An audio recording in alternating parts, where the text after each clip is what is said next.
dikkati naa good job pour Macky day la ko le quotidien wax Tribune yéen kaay ne ma génn leen seetaan Papa Diop day lakk na dëkk bi bloqué na nag Yewwi Askan Wi ak Wallu Sénégal le quotidien ne ko bul dem moom Papa Diop daal dinay rallier Benno Bokk Yaakaar daal di jox nag Benno Bokk Yaakaar majorité ci Assemblée nationale le quotidien ne ci législature bu yees bi day Papa Diop mooy ki nguur gi njëkk recruté Tribune yéen kaay ne ko kaay ancien maire bu Ndakaaru la woon de moom Papa Diop daal dinay jébbal nag majorité président Macky Sall moom Papa Diop daal di xamle ni gars yi nag niñ bëggee jëlee nguur laa àndut ak ñoom ndax nag dañuy casse démocratie te dañuy xëccoo nguur gi àndut ak démocratie dafa bañ nag ci Assemblée nationale bu fa opposition bi amee doole ay crise institutionnelle yoo xam ne mësta am ci réewum Sénégal daal di fay juddu Papa Diop ne lii laa ragal de lii dee ma tax a dem ci président Macky Sall Vox Populi daal di xam le ni moom Papa Diop kay bu doon sëriñub daara la jàppal ni Yewwi ak Wallu danoo yalwaan ba seen pot fees ñu jox ko ni ko tifli ci ñaanti léemu ci ñu lekk papa këpp seen yalwaan daal di jël cohabitation boobee nga xam ne yaakaar la woon tàbbal ko géej jël majorité ba nag jox président Macky Sall Papa Diop ne amul benn waxtaan gu ci am déedéet amul benn condition goo xam ni teg nañ ko ngir ma jébbal lii Macky Sall fii ci réewum Sénégal nag sunu système politique daanaka président de la République daf fi am gëdd lool buñ jébbalee Assemblée nationale nag opposition bi mën naa andi ay xat-xat mën na andi ay crise institutionnelle yoo xam ne mën naa guuta goo xam ni maa day taali Papa ne lii tax ma dem ci Macky Sall Vox Populi ne ma Papa Diop dem na waaye dafa mel ni ku mere woon lool leader bu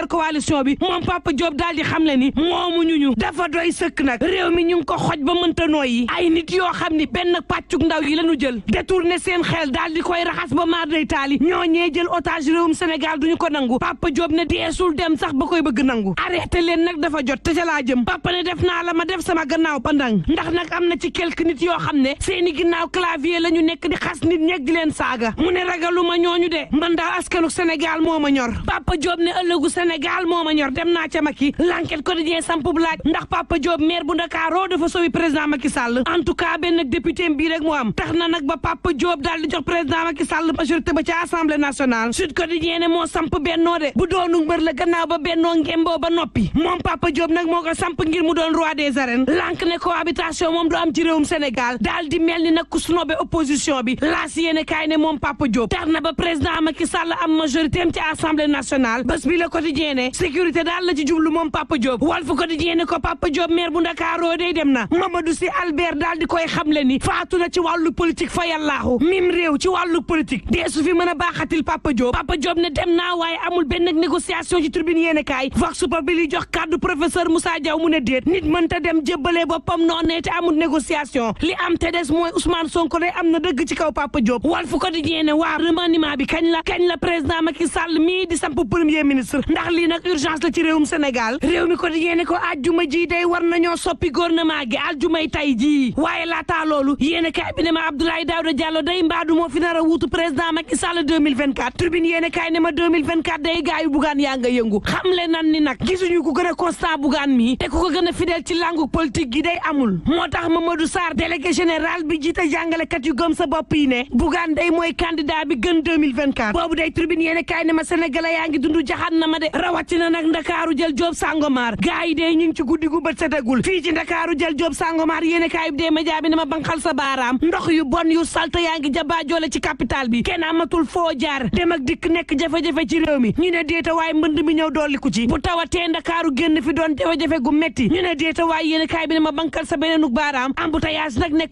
coono ci Ndakaaru léegi fa sax nag yéene kaay bi ne ma te ñu koy xëy fas ko yéene yendoo yéene kaay bi dee média bi ne ma chantier yu bari yi dee ko waral chantier yu bari yi nga xam ne ñu ngi ko taxawal ci réewum Sénégal day moo xunnaloo askan wi merloo leen laaj ba ñu samp kay moom moo di waruñu woon xaar benn ak su noppi ñu door a làmb beneen door di koy gas booba bés bi le jour di ma xamal ne l'hôpital la Dantec da nga faa demul ak malade yi nga xam ne ñoo yor woppu cancer jamono jii day kenn gënu leen jaaxle ñu ngi ci njàqare goo xam ni maar day taali ndax le 15 août bii war nañoo jóge ca l'hôpital ba te saa si tembe kenn xamul kenn fan lay jëm ñu nekk ci njàqare goo xam ni xamuñu seen ëllëg ak wopp gii fan la ñuy jublu tribune yéene kaay ne ma monté directeur général bu l'hôpital bi day ma ngay dalal xel yi ma ngay andi ay gindi ci ku nekk fan lan la yóbbu ngir nga mën fa wéyal sab traitement tribune yéene kaay ne ma concours général am na démb moom président de la république Macky Sall xam leen ni agresseurs yeeg ñi nga xam ne dañuy toj amuñu seen place ci l'école yeeg université yi le soleil yéene kaay ne ni ki démb day moom président de la république Macky Sall daal dinay jébbal nag neexal ki nga xam ni moo gën a xarañ ci njàng mi ci réewum Sénégal moom président Macky Sall sargal professeur Souleymane Mboup daal di xam leen nag daañu taxawal ñaari lycée scientifique d'excellence te Sédhiou ak ca Kaffrine waaye la si yéene kaay ne ma président Macky Sall neexal na leen de waaye xamal na leen it bokk ci concours général dàq jàng ci réewum Sénégal dem bitim réew di fa jàngee jeex na lu ko waral président Macky Sall ne en tout cas kun jébbal prix bi ba noppi fii ngay wéyee di jàng ci réewum Sénégal libération yéen kaay ne ma laay doomu réewum Sénégal def ca l'hôtel Éclos ca Toulouse di ay étudiant day moo raw prison break xale yi daal gannaaw ba leen yaayam yóbboo ngir ñu jàngi dañu doon ronxee koo ndànk ca l'hôtel ba di daw bàyyi fa sax faf seenu valise la des ca groupe ba muy ñibbi day police moo ko escorté école ba keroog ñu jël seenu vol daanaka daal dañ leen forcé ñibbi tribune yéen kaay mel ni ku naan man Europe sax saa si tembe dafa wóorul ca Dortmund ca Allemagne benn doomu réewum Sénégal am fukki at ak juróom benn xale bu góor la dañu koo faat ci anam mu metti lool police baa ko def juróom benni bal lañ ko daal di tiire yenn yaa nga dal ca biir ba benn ba ca ŋaam ba benn ba ca loxo ba ca des ca épaule ba loo ci mënti dégg coow nar a juddu diggante Sénégal ak Allemagne lu ci mënti am mbokk yi na jur jàmm te ñu yendoog jàmm